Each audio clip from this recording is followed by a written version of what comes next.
With themselves that they said, "Holy God, that is bringing me closer to the holy talking to God on the big white telephone, won't you? You know, you'd be potent stuff." But that's why we call it a spirit. Yeah. Now, over time, that has been perfected. Every local town had a brewery and a distillery. So, you know, we've been to Smithwick's was made, and obviously Dublin with the home of Guinness as well, and the other whiskies. But down here there were events that toppled the Irish whiskey trade and destroyed it actually. So the first one was the invention of the continuous still. And it was an Irish man who invented this. His name was, and it took away the need for the three-pot stills, and it ramped up production sixfold.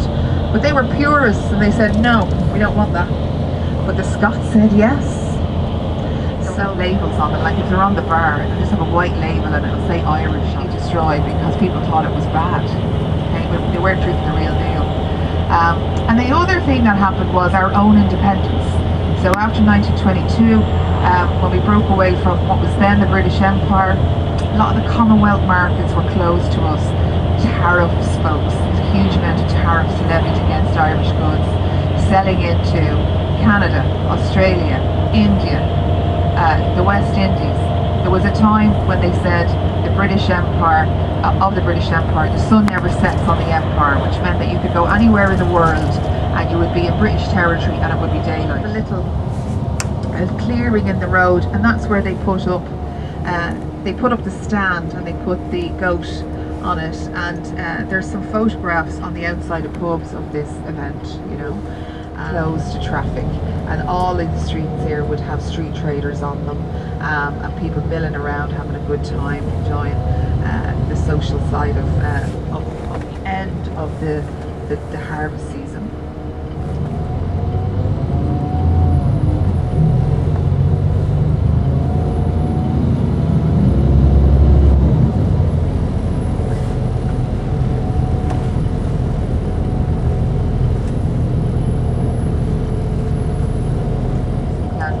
Laughter and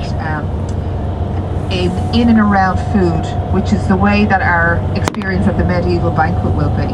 Okay, so that way.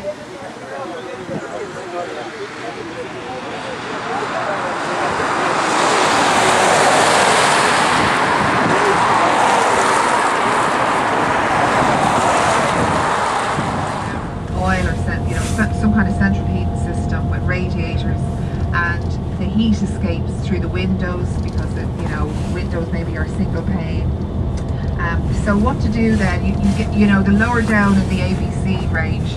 That's going to affect the potential cost of the sale price or B. So that means that people are trying to retrofit their homes to be more energy efficient. And what that means is getting people in. And over there in Dingle is where you'll have, Dingle is the town, but it's the Irish-speaking region as well of County Kerry. And the body of water is Dingle Bay, and it leads out into the Atlantic. We're going to stop here, folks, for a little photo op. And the man is yes, this chap that does be here, and what he, just to explain before you get off the bus, he makes St. Bridget's crosses, and we have them on our bus there. And if you know anything about St. Bridget, you might know about this, but she was the female saint like St. Patrick, and she made these crosses out of reed rushes.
So can you see what I mean? The cuts are there, and you know when I was a teenager, we used to come down and cut in the bog.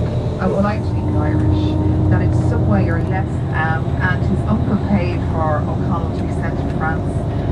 Daniel and his brother to be sent to France to be educated because the political system at the time had created a church, and it's called the Daniel O'Connell Memorial Church. It is a Catholic church. Anyone know? Steeple, fabulous. Yeah, there's no steeple in it. Okay, the people of Carrick-Sabine here are so proud of what O'Connell did, which we will talk about now, that they wanted to name the church after him. Sibling, one child, like the eldest son. Okay, it had to be divided among all. So what you had then was, in this case of the penal laws, people weren't allowed to own livestock or animals or things like that. You know. Then there was an institution against the use of the Irish language. Irish law, Brehon law, had been replaced. What else? No sport, no Irish sport. An example of that now is, if you know where Belfast is in Ireland, and you know where Dublin is, they were the dispossessed Irish. They were tenant farmers. They were labourers. They had no land of ownership. Along comes O'Connell in the 1700s. He's educated in France, and he happens to be their stature. Penal laws meant that you couldn't hold a military position in the officer corps. You could only be a foot soldier. So there was an awful lot of Irish people in the British Army in places like India and Africa and all the other colonised nations. So one of the things Irish people do, and you get a ruler and you connect the dots between Skellig Michael and Jerusalem, right? You're going to intersect all other landmasses in between, like France and Italy and so on. And at different points on that line, there are other shrines to St. Michael in monastic settlements. One of them you might be familiar with, Mont Saint-Michel.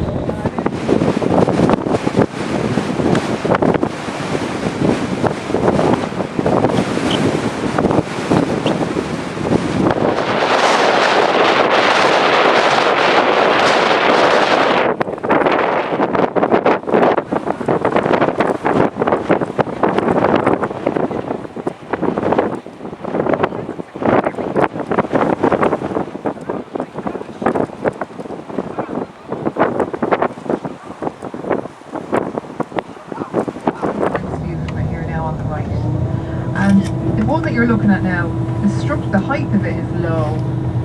It would have been really tall, you know, like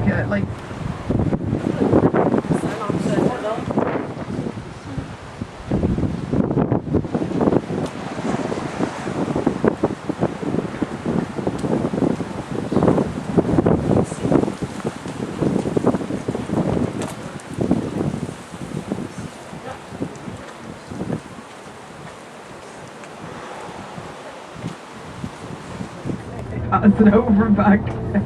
Funny. It's really funny watching someone in a steam box. So you steam your body, then you get back into the bath, then you do the steam again, then you get back into the bath. It's lovely. It's a really lovely thing to do.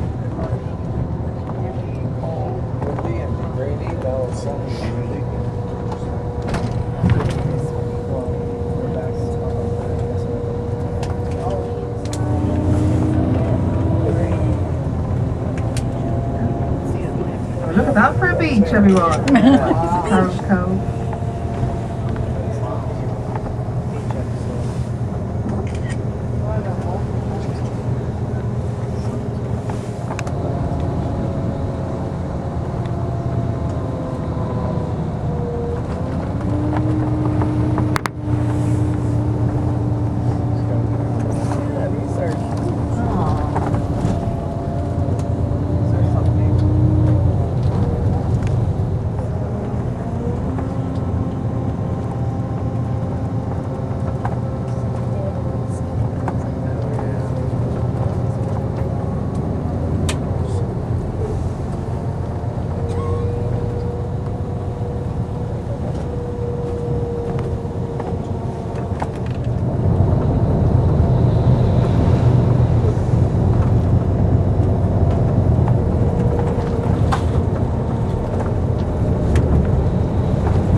It gets its name from the Irish.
Check out the green door.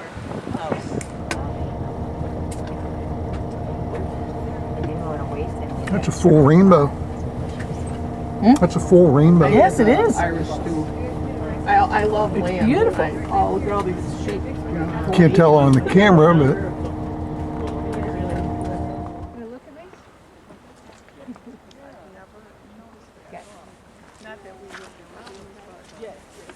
Once you see it, you now see it. Yeah.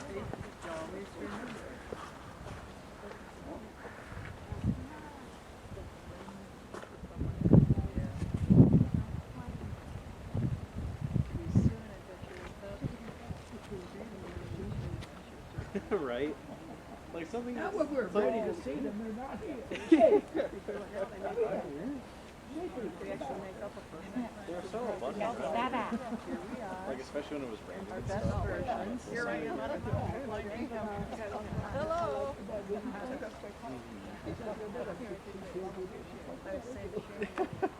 And sure enough, they're like, oh, We were at Death Valley, his cousin was shooting, he picked up plants, which you're not supposed to do, but he had thorns, and he came over, and he hit these thorns sticking out of his hand, you know, like, well, you're not supposed to be picking that stuff. No, I wasn't gonna pick it. I thought We just wanted to it was feel soft for a jacket. No, I do it myself. Well, speaking of that, we were up in Erie, PA, and my just with my priest's house, and I was walking around on the peninsula, kept seeing this plant, and I what is that? It looks so familiar. My one sister had a that plant. She grabs one, rips it out of the ground, shoves it in like this with this plant. Joan found it, grabs one, rips it out of the ground.